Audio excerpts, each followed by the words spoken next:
नमस्ते, happy new year है। आज 2 गते मलाई एउटा भिडियो बनाउँ लागेको धेरै पहिलादेखि हो होइन। अनि नयाँ वर्ष हिजो चाहिँ यताउति भएर मैले बिर्सिहालेँ। आज चाहिँ नयाँ दिन, नयाँ सुरुवात गरौँ जस्तो लागेको होइन। धेरै कुराहरू नयाँ तरिकाले अगाडि बढ्न मेरो यो अन्तर्हृदयले भन्छ कि अब पुराना चिजहरू, पुराना हरेक चिज जुन कुराले मलाई पीडा दिन्छ,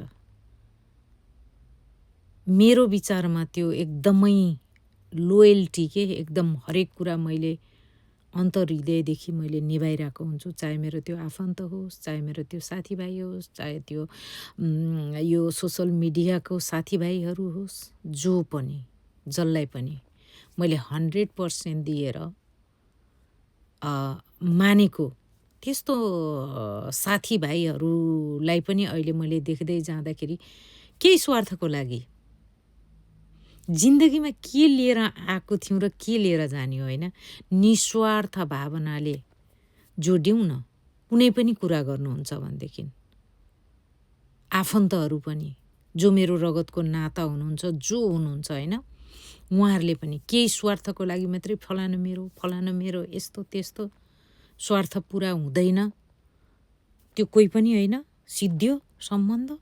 त्यस्तो साथीहरू चाहिँ कृपया मबाट टाढै बस्नु होला। र मैले पनि कति मान्छेलाई म पनि स्वार्थमै जोडिएँ होला, केही स्वार्थ थियो होला मसँग नि, तर मसँग स्वार्थ भने मैले 100% दिएर त्यो सम्बन्धहरूलाई आफन्तहरूदेखि लिएर हरेक सम्बन्धलाई मैले 100% दिएर निभाउँदा पनि कतिलाई त्यो हुँदै नहुने होइन। उनीहरूको कुराहरू जसरी पनि माथि हुनुपर्ने, उनीहरूले बोलेको सही, आफूले भोगेको कुरा, मलाई लागेका कुराहरू पनि मेरो गलत, यस्तो देख्ने, यस्तो महसुस गराउने र महसुस हुने साथीहरूले चाहिँ प्लिज हात जोडेर भन्छु, नखोज्दा हुन्छ। मलाई छैन। म नयाँ वर्ष, नयाँ जोस, नयाँ जाँगर, नयाँ तरिका, हरेक कुरो नयाँ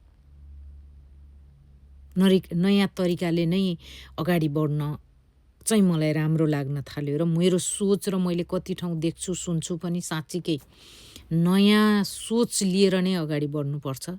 जस्तो देशमा पनि नयाँ युवाहरू आउनुभएको छ, नयाँ जोस, नयाँ जाँगर, हरेक कुरो नयाँ छ नि, त्यस्तै हामीहरूले पनि पुरानो कुरा पुरानै भनेर छोडिदिनु पर्ने रहेछ।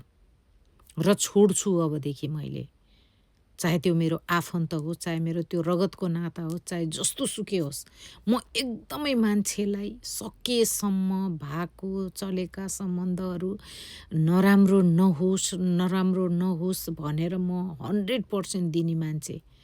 तर मलाई चाहिँ कतैबाट कसैले पनि त्यस्तो खालको 100% दिएको मेरो आफन्तदेखि लिएर साथीभाइ कसैले पनि मलाई लागेन। र आजदेखि कुनै पनि साथीहरू स्वार्थ लिएर मेरो आफन्तहरू जोडिनुहुन्छ भने कृपया हजुरहरू आफ्नो तरिकाले जिउनुहोस्, मलाई पनि आफ्नो तरिकाले जिउन दिनुहोस्।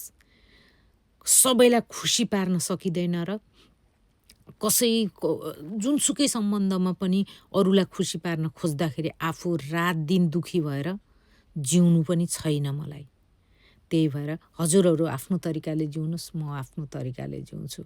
आफ्नो जिन्दगी हो, लिएर केही जाने होइन। 5 मिनट होइन 5 सेकेन्ड पछि कसलाई के हुन्छ भन्ने थाहा छैन। यस्तो ठुलो जिन्दगी लिएर आएको छौँ होइन, त्यसमा पनि सानो सानो कुराले, आफन्तको कुरा, साथीभाइका कुरा, हरेक किसिमको सम्बन्धको कुराले गर्दाखेरि दुखी भइकन जिउनु मलाई छैन, अब नसक्ने। र तपाईँहरू पनि यदि सत्य मान्छे हुनुहुन्छ र साँचो हजुरहरूले मसँग सम्बन्ध निभाउन चाहनुहुन्छ भने आउनु वेलकम छ। होइन हर कुरोमा यस्तो, तैँले यस्तो, तँ यस्ती भन्नुहुन्छ भने प्लिज आफ्नो बाटो लगाउँ। यो 2083 सालदेखि चाहिँ यस्ता खालका सम्बन्ध, यस्तो खालको आफन्त, यस्ता खालका साथीभाइ कोही पनि नजोडिँदाखेरि राम्रो। प्रण गरेको मैले पनि र यो मेरो हृदयबाट आएको कुराहरू हो। कतिजना साथीहरूले पनि भन्नुभएको सुनेको छु र मलाई पनि आएको थियो र मलाई पनि एउटा भिडियो बनाउन मन लाग्यो। सोसल मिडिया होस्, जुनसुकै थ्रुबाट जोडिएको साथीहरू पनि हुनुहुन्छ र हजुरहरूलाई मैले गर्दाखेरि गाह्रो भएको छ, मबाट पाउने कुराहरू नपाएर दुःख लागेको छ र गाह्रो भएको छ भने कृपया सम्पर्क नगर्दाखेरि हुन्छ। मलाई पनि जरुरी छैन। आफ्नो बाटोमा आफू अगाडि बढ्न सक्छौँ। त्यति सक्षम त सबैजना हुन्छ होला होइन। आफन्तहरूले पनि बुझ्नुपर्ने कुरा हो। के साँच्चीकै मलाई मात्रै यो मान्छे आवश्यक हो कि त्यसको लागि पनि म आवश्यक हुँ भनेर आफन्तले पनि ब्लडको रिलेसनको मान्छेहरूले पनि बुझ्न जरुरी जस्तो लागेको छ मलाई। र आजदेखि यो 83 सालबाट सबैजनाले यदि मसँग सम्पर्क गर्नुहुन्छ नि खुल्ला दिल लिएर आउनुहोस्। सङ्कोच एकदम भावना यति सानो मन लिएर पटक्कै नआउनुहोस्। म पनि त्यस्तो मान्छे होइन।